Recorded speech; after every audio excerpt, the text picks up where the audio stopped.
Тип жана Шам чырагы 27 бөлүм. Көп күн өткөндөн кийин аны кайрадан таап аласың. Насаатчы 11:1.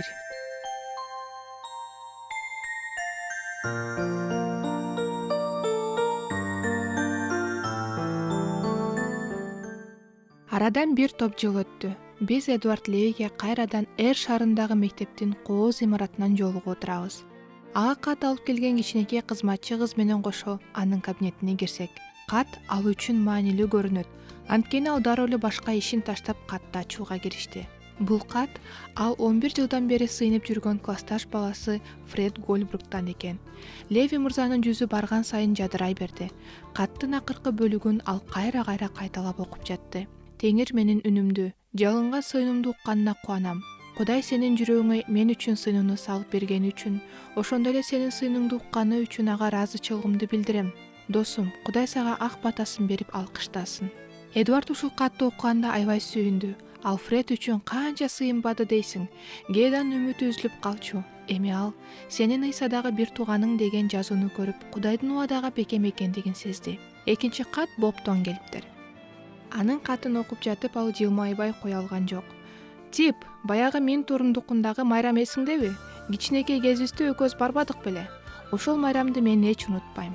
Мен дагы биздин жемиш багыбызга ошого окшогон майрам өткөзүп, тааныган майда балдардын баарын чакырайын деп жатам. Фейерверк, тамак аш болот, ырларды ырдайбыз.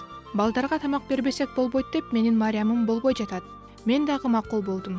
Өзүң билгендей ал дайыма жакшы нерселерди ойлоп табат эмеспи? Сен келип сөз сүйлөп берсең дегенбиз. Каршы болбос турсуң. Биздин майрам 4-июльда болот. Мен башка күнгө койсомбу деп жаткам, анткени бул жумада биздин сүйүктүү Алекстин жылдыгы болот эмеспи? Бирок мен Турун мырза Алекс тирүү болгондо балдардын кубанычын бөлүшмөк деп болбой койду. Көбүнчө жекшембилик мектепке келип жүргөн балдарды чакырабыз.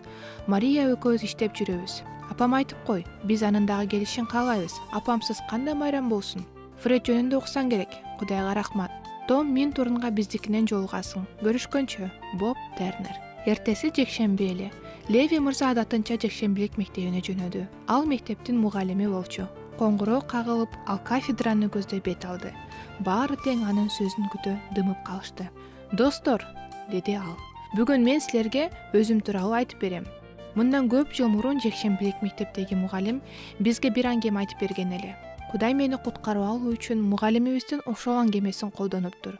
Мен Кудайга ишенип калганым үчүн Кудайга, андан кийин ошол эжекеме ыраазычылыгымды билдирем.